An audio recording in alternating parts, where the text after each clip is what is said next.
जय हिंद साथियों, स्वागत है हमारा यूट्यूब चैनल बिहार सर्वे इन्फॉर्मेशन में। तो आज जो हम आपको बताने वाले हैं कि इस बार जो जमीन सर्वे हो रहा है तो उसमें जो स्वघोषणा भरना है, जो प्रपत्र 2 भरना है, प्रपत्र 3(1) भरना है और जो दखल का फॉर्म भरना है वो कैसे भरना है, इसको ऑफलाइन कैसे भरेंगे, ऑनलाइन कैसे भरेंगे और उससे जमीन से जुड़ी और सर्वे से जुड़ी जानकारी जो भी इम्पोर्टेंट है वो इस वीडियो में हम आपको बताने वाले हैं। वीडियो थोड़ा लंबा होगा तो लास्ट तक आप बने रहे। ये हमारे पास स्वघोषणा हेतु जो प्रपत्र 2 है वो है, उसके बाद जो वंशावली है वो प्रपत्र 3(1) ये है। उसके बाद जो वंशावली होता है उसी का जो सेकेंड पार्ट होता है जिसको हम दखल वाला फॉर्म बोलते हैं, जिसमें लिखा हुआ है कि वंशावली के आधार पर प्रत्येक उत्तराधिकारी का दखल, मतलब ये दखल का फॉर्म होता है जो कि जब अगर आप वंशावली लगाते हैं, जो प्रपत्र 3(1) होता है वो अगर आप लगाते हैं तो ये लगाना ज़रूरी है। तो ये तीनों फॉर्म आज हम जो अभी बताने वाले हैं आपको कि तीनों फॉर्म को कैसे भरना है। तो सबसे पहले है जान लेते हैं कि जो ये फॉर्म है इसको हम अपलोड कहाँ से करेंगे, आपके पास अवेलेबल कहाँ से होगा। तो जो ये DLRS का साइट है, अगर आप खुद से इसको डाउनलोड करना चाहते हैं तो एक तो है कि DLRS के साइट पे जाते हैं, वहाँ पे होता है कि लिखा हुआ है कि प्रपत्र 2 यहाँ से अपलोड करें, वहाँ पे आप ऑनलाइन अपलोड कर सकते हैं, जिसका ऑलरेडी वीडियो हमारे चैनल पे अवेलेबल है। उसके बाद इसी फॉर्म को आप प्रपत्र 2 और 3(1) इसको आप वहाँ से डाउनलोड भी कर सकते हैं, वहाँ से आप साइट से जाके डाउनलोड कर सकते हैं। अगर वहाँ से भी आपको डाउनलोड करने में दिक्कत आ रही है तो आप हमारे जो व्हाट्सएप है, जो हमारा व्हाट्सएप ग्रुप है, वहाँ पे आप ज्वाइन कर लीजिए। वहाँ पे आपको इसका PDF मिल जाएगा, या तो फिर टेलीग्राम चैनल है बिहार सर्वे इन्फॉर्मेशन नाम से, आप ये सर्च कीजिएगा, आप वहाँ पे भी PDF जो है वो आप ले सकते हैं। और भी उससे जो सर्वे से रिलेटेड जानकारी है वो हम आपको इस व्हाट्सएप ग्रुप पे, उसके बाद जो टेलीग्राम ग्रुप है वहाँ देते रहते हैं। तो बात करते हैं कि ये तो हो गया कि जो हम प्रपत्र 2, 3(1) है ये सब कहाँ से प्राप्त करेंगे। अब होता है कि जो प्रपत्र 2 है, प्रपत्र 3(1) है और जो दखल का फॉर्म है वो किन किन को भरना है, किन किन को नहीं भरना है। बहुत लोगों में आज तक अभी तक कन्फ्यूजन बना है कि सर हम प्रपत्र 2 भरना है कि हमको 3(1) भरना है कि दखल का फॉर्म भरना है।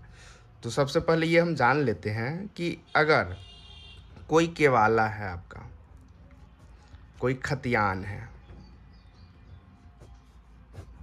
ये अगर जीवित व्यक्ति के नाम से, मतलब जिनके नाम से ये सब है और वो अगर जीवित है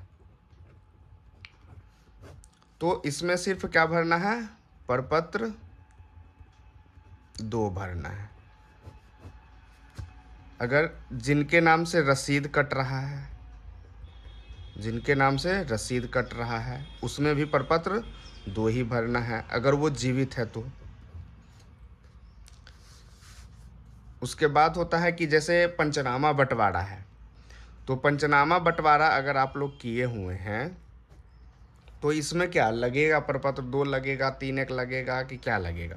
तो जैसे पंचनामा बंटवारा किए हुए हैं और उसमें जितने भी लोग किए हुए हैं उसमें जो फरीक होता है,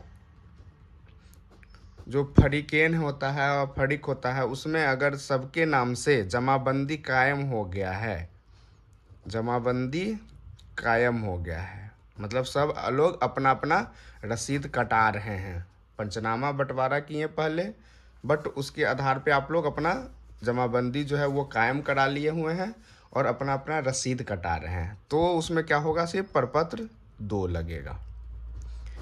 अगर आपके नाम से जमाबंदी कायम नहीं हुआ है, सिर्फ आप पंचनामा बंटवारा किए हुए हैं जो कि स्टाम्प पेपर पे, तो उस केस में क्या होगा कि प्रपत्र 2 लगेगा, प्रपत्र 3(1) लगेगा और जो दखल का फॉर्म आता है, ये दखल का फॉर्म आता है वो लगेगा।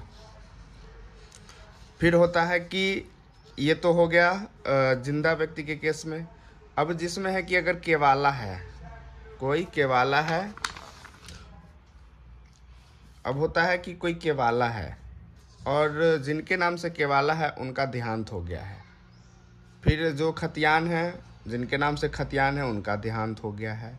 तो ऐसे केस में क्या होगा कि जिनके भी नाम से जो ज़मीन है, जिनके नाम से, और उनका अगर मृत्यु हो जाता है, क्या हो जाता है, मृत्यु हो जाता है, तो उस केस में होगा कि आपका तीनों जो सर्वे का फॉर्म आता है, प्रपत्र 2, प्रपत्र 3(1) और जो दखल का फॉर्म, भले कोई भी ज़मीन हो, केवाला हो, खतियान हो, 22 गज पर्चा हो, या आपका दान पत्र हो, ये सब जितना में भी है, अगर जिनके नाम से वो ज़मीन का डॉक्यूमेंट्स है, अगर उनका मृत्यु हो गया है तो प्रपत्र 3(1) लगेगा, जिसको हम वंशावली का फॉर्म भी बोलते हैं, दखल का फॉर्म बोलते हैं, इसी का सेकंड पार्ट होता है। और प्रपत्र 2, मतलब ये जो हो गया कि जिंदा केस में सिर्फ प्रपत्र 2 लगेगा, मृत्यु केस में प्रपत्र 3(1) के साथ में आपका तीनों फॉर्म लगेगा। तो ये हो गया कि हमारा जो डॉक्यूमेंट्स है वो क्या क्या लगना है, जो हमारा सर्वे का फॉर्म है वो क्या क्या लगना है। अब बात करते हैं कि इसमें कागज़ क्या क्या देंगे। जो प्रपत्र 2 है, प्रपत्र 3(1), इसके साथ में डॉक्यूमेंट्स के रूप में हम क्या देंगे।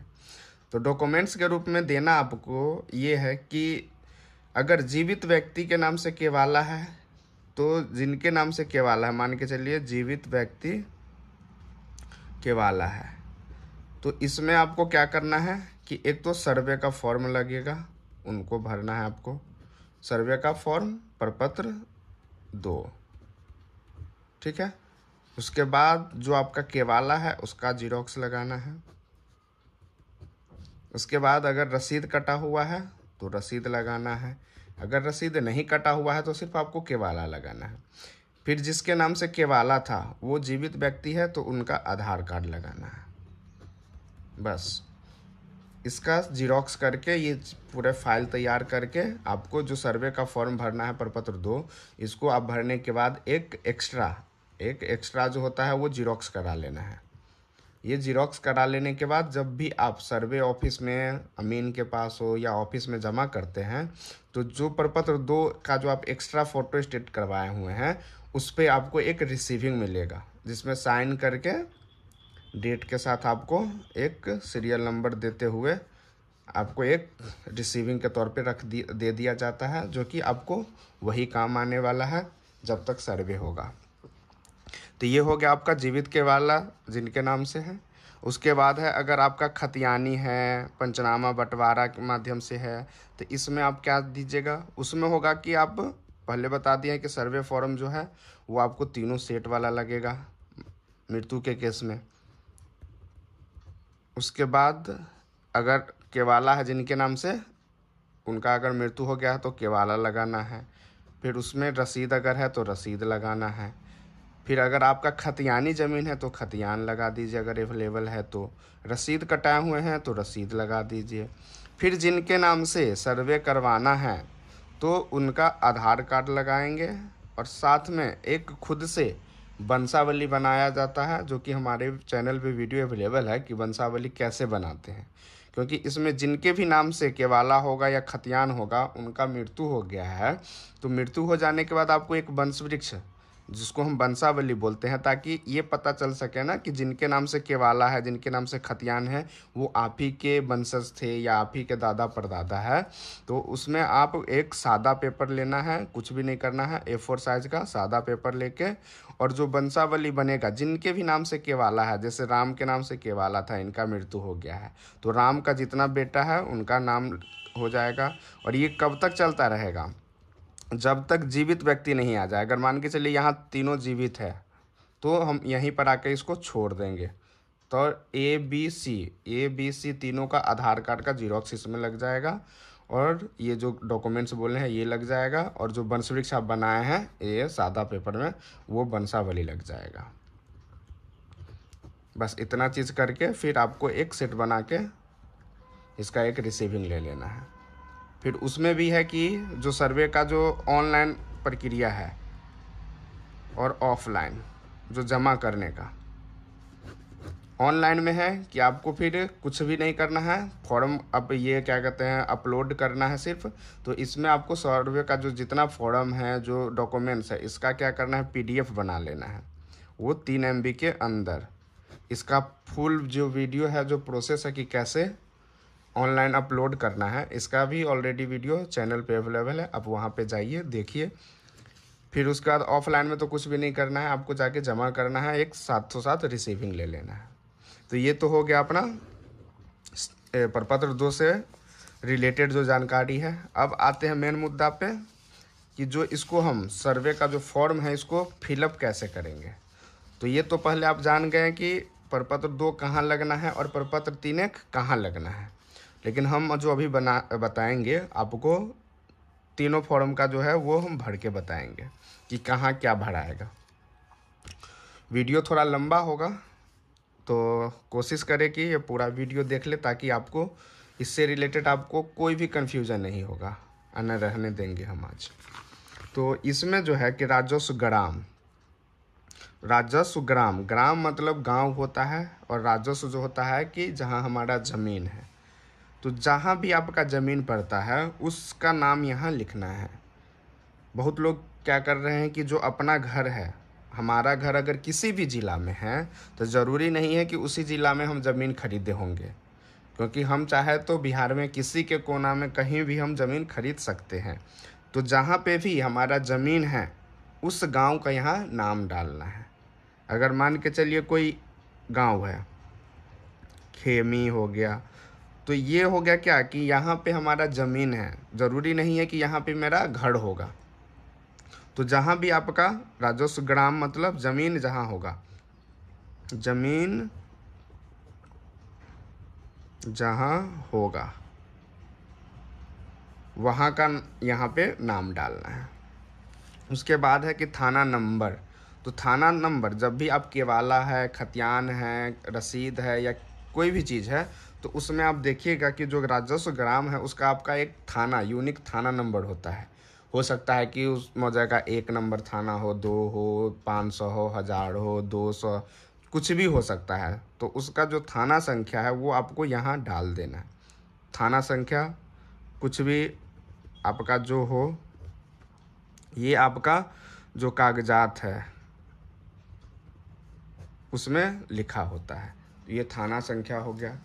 हल्का नंबर है, ये जब भी आप लोग ऑनलाइन ऑफलाइन रसीद कटाए होते हैं उसमें हल्का नंबर लिखा होता है। अगर ये आपको जानकारी नहीं है इसको खाली छोड़ देना है, क्योंकि ये ज़्यादातर जो आपके राजस्व कर्मचारी हैं उनको पता होता है, और जो ज़मीन से रिलेटेड अगर जानकारी रखते हैं उनको पता होगा। ये आम आदमी को हल्का नंबर नहीं पता होता है। तो ये अगर आपके पास अवेलेबल है जानकारी तो आप यहाँ पे डाल दें, अगर नहीं है तो इसको खाली छोड़ दें, क्योंकि जो आपका सर्वे अमीन है उनको भी पता होगा कि ये इसका जो मौजा है, जो इसका थाना नंबर है, इनका हल्का नंबर क्या है, तो वो खुद से फिट कर लेंगे। फिर आते हैं कि पुलिस थाना। तो जो आपका ज़मीन का पुलिस थाना है वो यहाँ लिखना है। मतलब ये वाला जो कॉलम है, ये वाला कॉलम, ये सिर्फ आपका ज़मीन, जहाँ ज़मीन है उसके लिए ये कॉलम दिया गया है। ये अपना रिलेटेड जो होता है ना खुद के, उसका से रिलेटेड ये ज़मीन, ये नहीं मतलब कॉलम नहीं बना हुआ है। ये बना हुआ है जिनके नाम से ज़मीन है, और जो ज़मीन कहाँ पर है उनका पूरा यहाँ पे डिटेल डालना है। पुलिस थाना जो ज़मीन का पड़ता है, उसके बाद अंचल जो ज़मीन आपका पड़ता है वहाँ का अंचल लिख देंगे। ये सब जाएगा ज़मीन का, अंचल भी जाएगा वो भी ज़मीन का जो होगा सो, और जो ज़िला भी जाएगा वो जो आपका ज़मीन का है। आशा करते हैं कि ये आपका जो ऊपर वाला हेडिंग है वो आप लोग सब लोग अच्छे से भर लीजिएगा। अब आते हैं मेन मुद्दा पे कि रैयत का नाम, सह हिस्सेदारों का नाम एवं अंश अगर कोई हो, सहित एवं पिता का नाम। मतलब इसमें क्या है कि रैयत का नाम लिखना है, और आपका अगर कोई दूसरा आदमी है जिसका उसमें अंश है, मतलब हम अकेले के वालादार ना हो कि हम 10 आदमी, 2 आदमी, 5 आदमी से खरीदे हैं, तो उसमें उसका भी अंश होगा, तो उसको भी यहाँ पे दर्शाना है। फिर अगर कोई हो तो, अगर है तब, अगर कोई नहीं है, अगर सिर्फ मेरे नाम से केवाला है और हम ही को भरना है, तो सिर्फ हम अकेले हैं, इसमें हमारा किसी दूसरे को अंश नहीं जाएगा, ना कोई है उसमें। एवं पिता का नाम, तो इसमें क्या है कि जो रैयत का नाम है, तो जिनके भी नाम से, सबसे पहले ये भी अब थोड़ा समझ लेते हैं कि अगर जिनके नाम से केवाला है वो सब अगर जीवित है तो डायरेक्ट इनका नाम आएगा। कभी भी बहुत लोग अब कर रहे हैं क्या कि जो स्वर्गीय है, जिनका डेथ हो गया है, उनका नाम यहाँ डाल देते हैं, तो ये बिल्कुल नहीं करना है। जो जीवित व्यक्ति है, आप ये क्या है कि आप स्वघोषणा कर रहे हैं, तो जो स्वघोषणा करेंगे वो जीवित व्यक्ति ही स्वघोषणा करेंगे।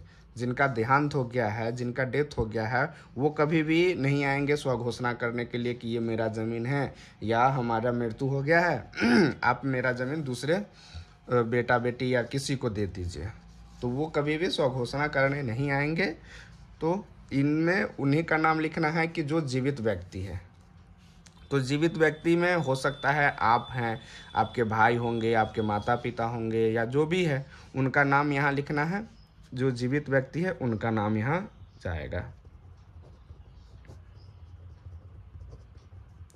अब जितना आदमी का, अगर मान के चलिए कि ये आदमी है, ठीक है, तो इनके नाम से सर्वे का हमको अप्लाई करना है और इन्हीं के नाम से केवाला है, तब तो सिर्फ इन्हीं का नाम आएगा। इनका हम नाम लिख दिए और इनका जो पिता का नाम होगा वो हम लिख देंगे।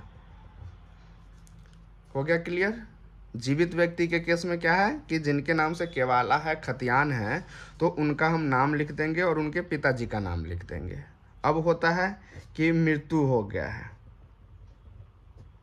मृत्यु व्यक्ति, तो इसमें होगा कि एक तो आप वंशावली बनाएंगे जिनके नाम से, अगर हमारा ए नाम के नाम से क्या था, खतियान केवाला कुछ भी था, अब इनका हम वंशावली बनाए, इनका पता चला कि ये पुत्र। अब इसमें भी है कि ये जीवित है, ये जीवित है, ये जीवित है, ये देहांत हो गया है इनका। अब इसमें हो गया कि ये पुत्र हो गया। तो अब जो सर्वे का फॉर्म अप्लाई होगा उसमें क्या होगा, इनके नाम से भराएगा, इनके नाम से भराएगा, इनके नाम से भराएगा और इनके नाम से भराएगा, मतलब इनके नाम से सर्वे का फॉर्म नहीं भराएगा। तो इसमें भी अब क्या है कि जैसे 1 2 हो गया, तो नाम में लिखा जाएगा आपका, एक का नाम हो जाएगा, दूसरका का नाम हो जाएगा, तीसरका का नाम हो जाएगा, और इनका जो पिताजी है, इनका तीनों का पिता क्या हो गया, ए हो गए, इनका नाम लिखा जाएगा। अब जो है उसके बाद अब इनका बच गया, तो इनका नाम लिखा जाएगा फिर यहाँ पे, और इनके पिताजी का नाम लिखा जाएगा। तो इनके पिता क्या है, 4, तो ये लिखा जाएगा। मतलब ये क्या हो गया, ये डेथ अगर हो गया है जिनके नाम से केवाला है, जिनके नाम से खतियान है, उनका अगर मृत्यु हो जाता है तो आप इस केस में ये ऐसे सर्वे फॉर्म भर सकते हैं। तो अब करते हैं कि आगे अस्थाई पता। अस्थाई पता में है कि बहुत लोगों में ये कन्फ्यूजन है कि सर जो केवाला में है और जो आधार कार्ड में है, इसमें नाम अलग अलग है, अलग अलग है, ठीक है। तो इसमें करना आपको ये है कि एक शपथ पत्र बना लीजिए जिसमें ये जिक्र रहेगा कि ये नाम, जैसे अगर इधर राम लिखा हुआ है और रहीम, आधार कार्ड में आपका रहीम लिख दिया है, केवाला में आपका राम लिख दिया हुआ है, तो शपथ पत्र में बनेगा कि राम और रहीम एक ही व्यक्ति है और दोनों हम ही, मतलब हमारे नाम का राम और रहीम एक ही व्यक्ति है और एक ही व्यक्ति मतलब नाम से पुकारे जा रहे हैं, जो कि गांव का ये है और डॉक्यूमेंट्स का ये है। तो ये शपथ पत्र बन जाएगा और आपको इसमें से जो सही लगे वो आप सर्वे का फॉर्म अप्लाई कर दीजिए, उसी के नाम से आपका खतियान बन जाएगा। तो ये, और उसके बाद अब जो एड्रेस है, तो एड्रेस आपको जहाँ, क्योंकि हो सकता है कि आधार कार्ड में आप दिल्ली का एड्रेस दे दिए होंगे, बंगाल के, झारखंड के, या कहीं का भी, तो आपको जो आधार कार्ड में एड्रेस है वो अगर सही है तो आप यहाँ पे अस्थाई पता में डाल देंगे। अगर वो आपको चेंज करना है या आपको अलग दे देना है तो आपका जो भी डॉक्यूमेंट्स में है या आपको जो सही है वो अस्थाई पता हम यहाँ दे देंगे। तो अस्थाई पता में क्या लिखना है आपका निवासी में जो आपका घर पड़ता है वो घर का एड्रेस डाल देना है, जो आपका वार्ड है, जो पंचायत है, जो पोस्ट है, जो ज़िला है, जो पिन कोड है, जो राज्य है, इतना चीज़ का अस्थाई पता में एड्रेस यहाँ लिख देंगे। अब है खाता। तो खाता, खेसरा, रकबा। खाता में करना है कि जितना भी ज़मीन है उसका जो पूरा आपका डिटेल है। अगर मान के चलिए खतियान है और खतियान में 10, 20 या इससे भी ज़्यादा आपका खाता खेसरा है, तो जितना आपको इसमें अट सके एक बार में उतना आपको इसमें लिख देना है। अगर आपको लगे कि नहीं हमारा अभी 10 गो और बचा हुआ है, तो ये जो प्रपत्र 2 है वो एक्स्ट्रा ले लेंगे, फिर इसके नीचे लगा के उसमें भर देंगे। फिर उसमें भी नहीं हो रहा है, फिर एक एक्स्ट्रा ले लेंगे, उसके नीचे भर देंगे। मतलब खाता खेसरा रकबा जो होता है वो आपको जितना भी है, अगर इसी में अट जा रहा है तो एक में काम चला लेना है, अगर एक में नहीं अट पा रहा है तो हम दूसरा से काम चला लेंगे। तो खाता में आपका जो भी है पूरा डिटेल भर देना है। फिर अगर आपको खेसरा वाइज रकबा पता है तो वो हमारा रकबा यहाँ चला जाएगा। रकबा हमेशा जैसे एकड़ और डिसमिल ये भरना है। तो एकड़ अगर मान के चलिए कहीं पे 114 लिखा हुआ है, इसका क्या मतलब हो गया कि ये ज़मीन जो है 1 एकड़ हो गया और 14 डिसमिल हो गया। कहीं कहीं क्या होता है कि वर्ग कड़ी होता है, तो वर्ग कड़ी में क्या करना है आपको, जो अगर 500 वर्ग कड़ी है वो हमको 500 वर्ग कड़ी लिख देना है। तो इसको हम 14 डिसमिल 500 वर्ग कड़ी भी लिख सकते हैं, नहीं तो 14.5 डिसमिल भी लिख देंगे, इसका भी यही मतलब होता है। तो इसमें है कि एकड़ और डिसमिल में लिखना है, तो एकड़ हो गया ये और 14.5 डिसमिल ये हो गया। ये ऐसे हम आपका रकबा लिख देंगे। अगर आपको सब अलग अलग रकबा पता है तो, नहीं पता है तो सम्मिलित रकबा लिखने के लिए आपको सम्मिलित ऐसे करके लिख देंगे कि यहाँ टोटल रकबा जो है इसका वो पड़ता है, वो आपको यहाँ लिख देना है। चौहद्दी है, जो वर्तमान का आपका चौहद्दी है वो अगर जानकारी है तो लिख दीजिए, अगर नहीं जानकारी है आप इसको खाली छोड़ सकते हैं, ये ऑप्शनल है।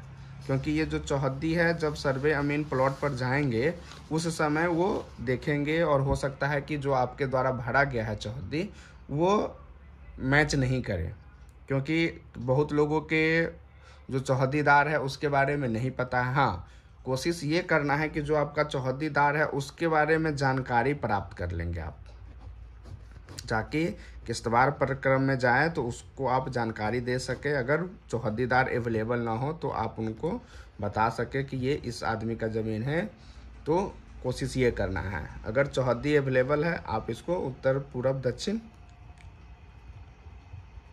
पूरब, पश्चिम ऐसे करके आपको इसको फिल कर देना है। किस्म में होता है कि ज़मीन जो होता है वो कई टाइप का होता है। परती हो गया जहाँ कुछ नहीं हो रहा है, भीट होता है, भीट में भी भीट 1 होता है, भीट 2 होता है, धनहर होता है, इसमें भी धनहर 1, धनहर 2, धनहर 3 होता है। इसी टाइप में आवासीय हो गया, रोड, सड़क और भी बहुत सारे टाइप होते हैं ज़मीन के।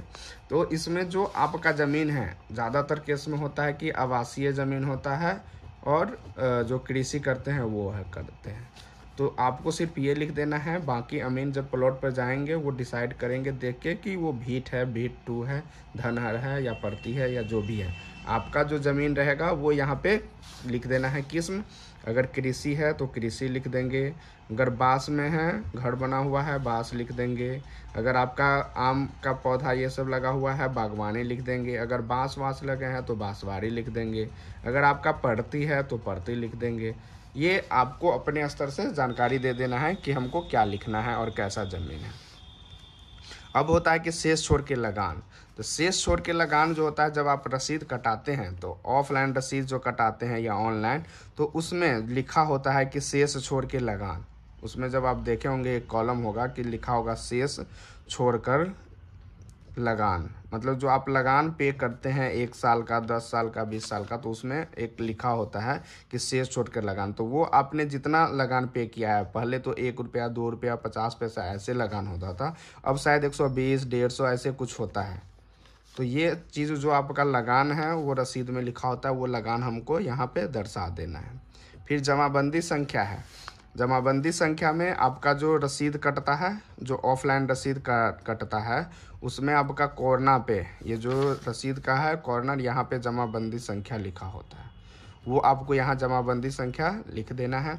अगर आप ऑफलाइन अगर नहीं आपका ऑनलाइन कटा हुआ है उसमें भी जमाबंदी लिखा होता है। अगर जमाबंदी संख्या में 0 लिखा हुआ या नहीं लिखा हुआ है तो कंप्यूटर कृत जमाबंदी संख्या लिखा होता है, वो लिख सकते हैं। उसमें भी अगर कंप्यूटर जमाबंदी कृत अगर नहीं है तो उसमें देखे होंगे कि आपका लिखा होता है कि भाग और पृष्ठ संख्या ये लिखा होता है, तो ये आपको वहाँ लिख देना है। उसके बाद यहाँ जमाबंदी संख्या लिखने के बाद भूमि पे दावा का आधार यथा उत्तराधिकार, दान, क्रय, बंदोबस्त एवं अन्य। तो इसमें है कि जो आपका अगर ज़मीन है केवाला है, खुद का केवाला लिख देंगे। अगर आपका खतियानी ज़मीन है और वो उत्तराधिकार के रूप में मिल रहा है, क्योंकि जिनके नाम से खतियान है उनका मृत्यु हो गया है, तो हम यहाँ पे खतियानी उत्तराधिकार डाल देंगे।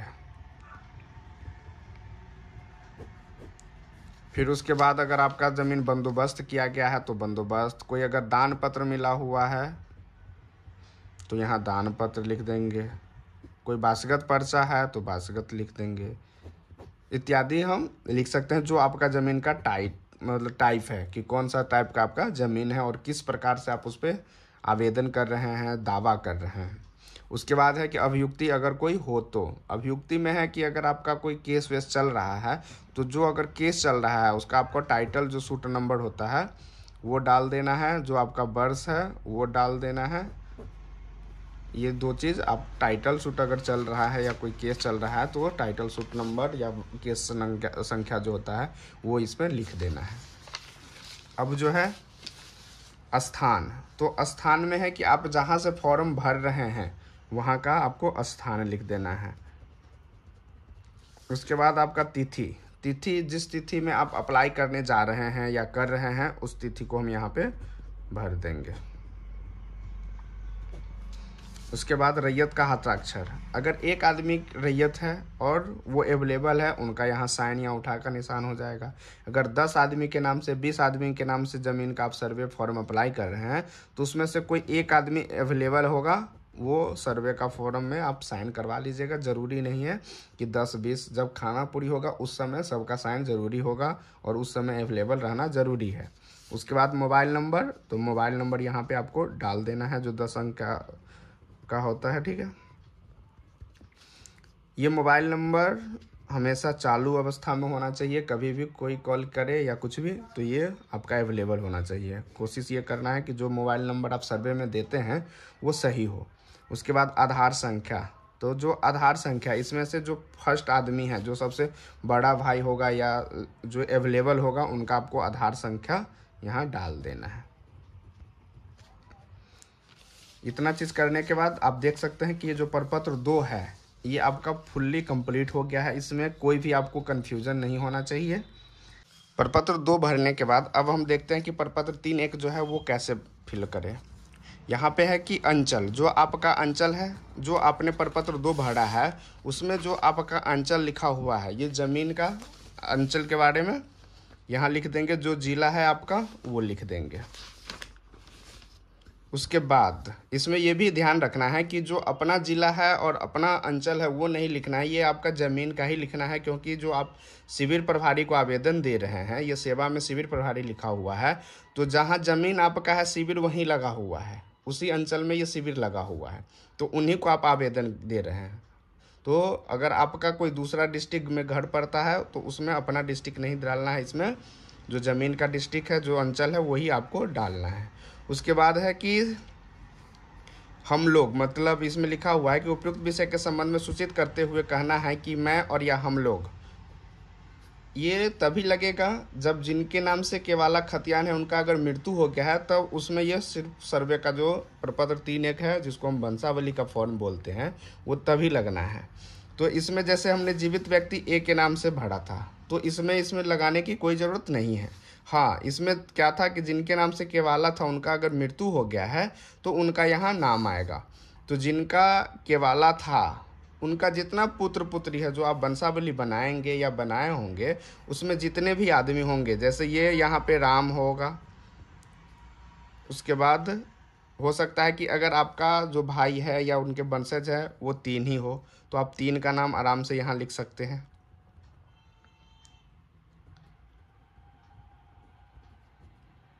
तीनों नाम लिख देंगे। बहुत लोग बोल रहे हैं कि इसमें 3 ही कॉलम है, बट फटिक जो है इसमें ज़्यादा हो गया, तो उसमें आपको कॉमा डाल के जो भी आपका जितना भी आदमी का नाम है वो डाल सकते हैं इसमें। ये कॉमा कॉमा करके आप इसमें 10 20 जितना मतलब अट सके। अगर इसमें नहीं अट पा रहा है तो फिर आपको क्या करना है, एक और जेरोक्स इसका लगा लेना है, उसमें आपको दर्शा देना है। इतना चीज़ करने के बाद इसमें क्या हो गया कि जिनके नाम से आपको सर्वे कराना है उनका नाम यहाँ डाल देना है।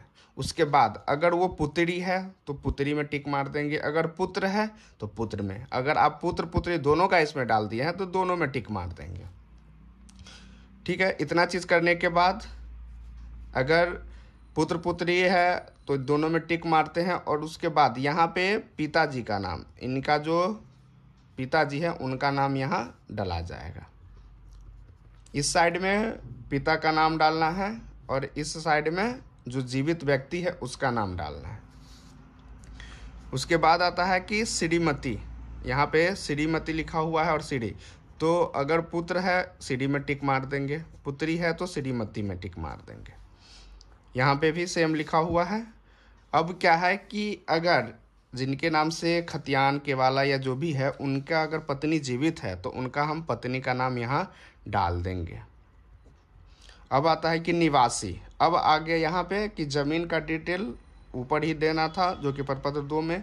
अब है कि जो उनका निवास स्थान है वो यहाँ नाम डाल देंगे। उसके बाद जो है पुलिस थाना वो डाल देंगे। उसके बाद जो ग्राम है, जो ज़मीन का नहीं इसमें डालना है, ये जो व्यक्ति है उनका हम ग्राम का यहाँ डिटेल डाल देंगे। अब है अंचल, जिला, जाति। तो अंचल जो आपका है आदमी का, उसका ज़मीन का ये नहीं जाएगा, ये अंचल आदमी का जाएगा जो आधार कार्ड में रहेगा या आप जहाँ का एड्रेस देना चाहते हैं। जिला वहाँ का हो जाएगा। जाति जो आपका जाति है वो लिख देंगे। अब आता है यहाँ पे कि भूमि जिसका विवरण आवेदन के साथ संलग्न प्रपत्र 2 में अंकित है स्वर्गीय, मतलब जिनके नाम से केवाला है, जिनके नाम से खतियान है, उनके नाम से अगर रसीद कभी कटा हुआ है तो उनका यहाँ डिटेल डाल देंगे कि इनके नाम से क्या था कि जमाबंदी कायम था, रसीद जो कट रहा था उनका यहाँ पे नाम आ जाएगा। वो नाम जिनका भी हो, दादा का हो, परदादा का हो, या कभी भी उस ज़मीन का अगर रसीद नहीं कटा हुआ है तो इसको खाली छोड़ देंगे। अगर कभी भी रसीद कटा हुआ है तो जमाबंदी जिनके नाम से कायम है उनका नाम आ जाएगा, और उनके पिता का नाम जो है यहाँ पे स्वर्गीय करके आ जाएगा। फिर इनका जिनके नाम से रसीद था केवाला है, हो सकता है कि हमारे दादा परदादा कहीं दूसरे डिस्ट्रिक्ट में रह रहे हैं और वहाँ से हम लोग चल के दूसरे जगह बस गए हैं, अब हम वहाँ के वासी हो गए हैं। तो इसमें अगर ये आपका सेम ही है, एक ही जगह रह रहे हैं, तो आपका जो ऊपर भरे हैं वही डिटेल आपको यहाँ भर देना है।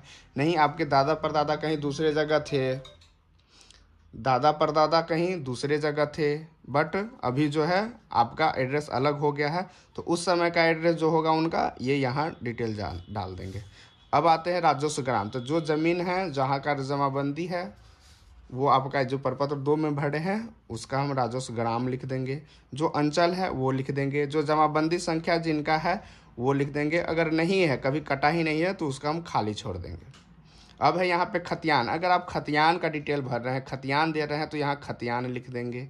अगर आपका केवाला है, आपका अगर केवाला है, आप पंचनामा बंटवारा किए हैं, आप रसीद कटाए हुए हैं, तो इसमें जो है अगर पंचनामा बंटवारा है तो पंचनामा लिख देंगे।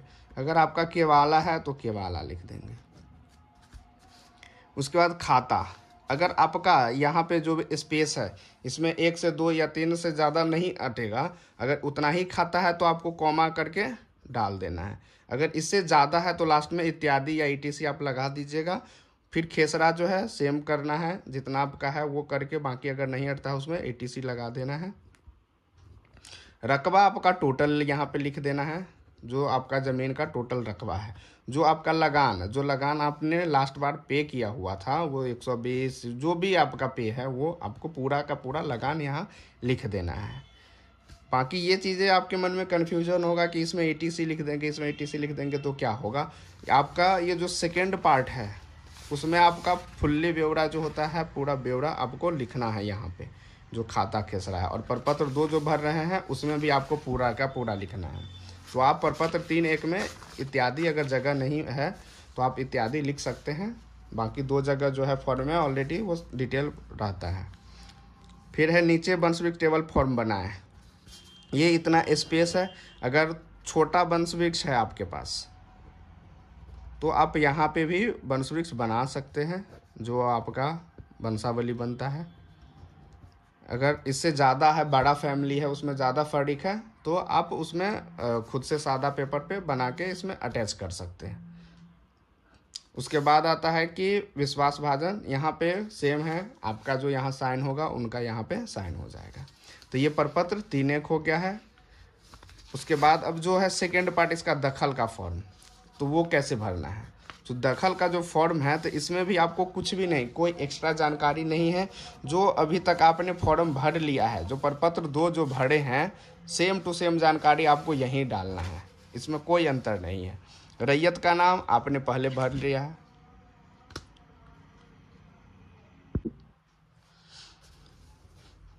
जो दखल का फॉर्म है, जो आपका डिटेल भरना है, इसमें जो रैयत का नाम है, ये आपका जो प्रपत्र 2 भरिएगा तो उसमें जो डिटेल है सेम टू सेम बना हुआ है। इसमें कोई नहीं, रैयत का नाम सामने में है, पिता का नाम जो आपने लिखा हुआ है, अस्थाई पता लिखा हुआ है, खाता आपका लिखा हुआ है, खेसरा लिखा हुआ है, रकबा लिखा हुआ है, चौहद्दी लिखा हुआ है और जमाबंदी संख्या ऑलरेडी लिखा हुआ है।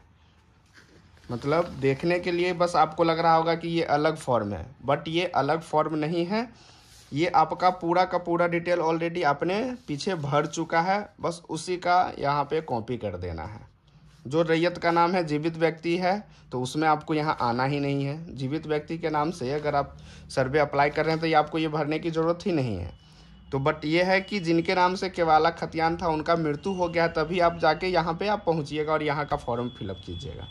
तो इसमें है कि मृत व्यक्ति जो था उनका जो जीवित वंशज है उनका यहाँ रैयत के नाम में लिखा जाएगा। हो सकता है कि जो वंशज है वो एक आदमी का हो तो एक आदमी का पूरा नाम लिखा जाएगा। हो सकता है कि एक से ज़्यादा है तो वो करके आपका लिखा जाएगा। हो सकता है कि इसमें 2-4 फरीक का हो तो इसमें जितना भी डिटेल है उनका पिता का नाम यहाँ पे, जैसे ये एक पिता का है तो इनका हम पिता का नाम यहाँ डाल देंगे। यहाँ पे दूसरा पिता का हो गया होगा तो यहाँ के इनका पिता का नाम डाल देंगे। ऐसे करके ये, और इसमें है कि अगर आप बंटवारा अलग अलग कर लेते हैं तो वो सबका अलग अलग फॉर्म फिलअप होगा नहीं। अगर सम्मिलित रखना चाहते हैं और सम्मिलित ही खाता खोलना है तो जाके सबको एक साथ इसमें डिटेल डाल देना है कि आपका जो कौन कौन खाता खेसरा पे किसका दखल है, पूरा ब्यौरा इसमें डाल देना है। अस्थाई पता में जो पहले हमने बनाया है यहाँ पे जो लिखे हैं पूरा डिटेल आपको कॉपी कर देना है। उसके बाद जो खाता है, जैसे अब है कि जो दखल है तो अभी आपको क्या है कि खाता तो खोलना है सम्मिलित जिनके नाम से आप अप्लाई कर रहे हैं, बट जो दखल है इनका अलग खाता खेसरा पे दखल है, इनका अलग खाता खेसरा पे है और इनका अलग खाता खेसरा पे है।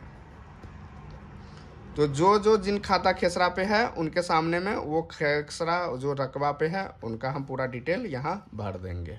यहाँ पे हम पूरा डिटेल क्या है कि भर देंगे, जो भी आपका खाता खेसरा और रकबा होगा। अगर आपको पूरा जो खेसरा है वो खेसरा 22 रकबा पता है तो वो लिख देना है। नहीं आपका सम्मिलित वाला पता है कि नहीं इतना 2 एकड़ इनका है, 2 एकड़ इनका है और 2 एकड़ इनका है, तो क्या करना है ऐसे ऐसे आपको लिख देना है। कोशिश करना है कि आपका खेसरा 22 रकबा पता हो, नहीं पता है तो आप पता कर ले। उसके बाद जमाबंदी संख्या, अगर जिनके नाम से केवाला खतियान था उनका कभी रसीद कटा हुआ है उनका जमाबंदी संख्या यहाँ डाल देंगे। बस इतना चीज़ करने के बाद जो विश्वास भाजन है उसमें एक आदमी का साइन हो जाएगा और ये आपका फॉर्म कंप्लीट हो जाता है। ये डॉक्यूमेंट्स में मृत जमाबंदी रैयत की मृत्यु तिथि वर्ष अवेलेबल है तो ठीक है, नहीं है तो कोई दिक्कत नहीं है। जमाबंदी की संख्या, मालगुजारी रसीद है तो दे दीजिए। जमाबंदी संख्या मतलब रसीद अगर कटा हुआ है, जमाबंदी विवरणी जो है वो अगर आपके पास अवेलेबल है तो उसके साथ में लगा दीजिए। खतियान का नकल, अगर खतियानी ज़मीन है, खतियानी वंशज है तो आपका खतियान का नकल है तो आप दे दीजिए।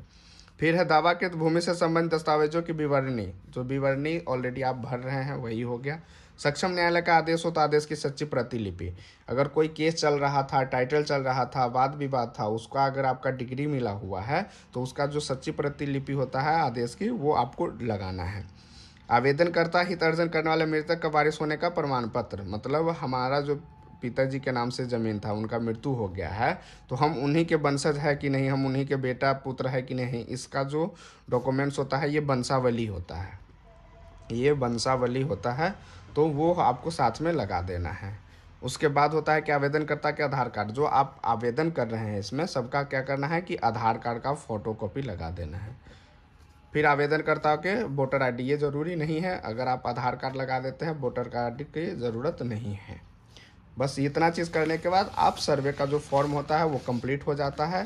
आप प्रपत्र 2 ऊपर लगा लेंगे। उसके बाद जो आपने वंशावली वंशवृक्ष बनाया था उसको भी साथ में लगा के, ये वंशावली जो है उसका सेकेंड लगा के, थर्ड में ये लगा के इस टाइप में रख के, और जो भी आपका डॉक्यूमेंट्स है, जो आधार कार्ड केवाला, खतियान, रसीद, इस सब का क्या करना है, इसमें जिरोक्स करके साथ में अटैच करके एक सर्वे का जो ऊपर वाला फॉर्म है इसका एक एक्स्ट्रा कॉपी करके ऑफलाइन के माध्यम से करना हो या ऑनलाइन के माध्यम से करना हो, आप इसको जमा कर दीजिए। जहाँ तक लास्ट डेट का बात है वो अभी तक जो है आपका ऊपर ऑफिशियली वो 31 मार्च 2025 ही तक है। कोशिश करें कि आप इससे पहले जमा कर लें ऑनलाइन के माध्यम से। वो ऑनलाइन अभी भी चल रहा है, ऑफलाइन भी अभी चल रहा है, कहीं भी अभी बंद नहीं हुआ है। अगर लग रहा है आपको कि नहीं अभी मेरा जो डॉक्यूमेंट्स है उसमें बहुत दिक्कत है, नहीं होने वाला है, तो फिर आप इंतज़ार करें कि आगे अगर डेट बढ़ता है तो आप उस समय जमा कर देंगे। लेकिन अभी तक ऐसा कोई जानकारी नहीं है। जानकारी जैसे ही अगर आता है कि डेट बढ़ गया हुआ है तो हम आपको वीडियो के माध्यम से बता देंगे। आशा करते हैं कि आज का जो वीडियो है आप लोगों के लिए हेल्पफुल रहा होगा, और यही उम्मीद करते हैं कि आप अपना प्यार, आप अपना जो भी सहायता होता है वो हमारे चैनल के माध्यम से करते रहें, और चैनल को लाइक, सब्सक्राइब, और अगर आपको कोई वीडियो देख रहे हैं उसमें अगर आपको कोई दिक्कत हो रहा है, कोई जानकारी चाहिए, तो उस वीडियो के कमेंट बॉक्स में आप कमेंट कीजिएगा, हम आपका रिप्लाई ज़रूर करेंगे। तो वीडियो देखने के लिए धन्यवाद।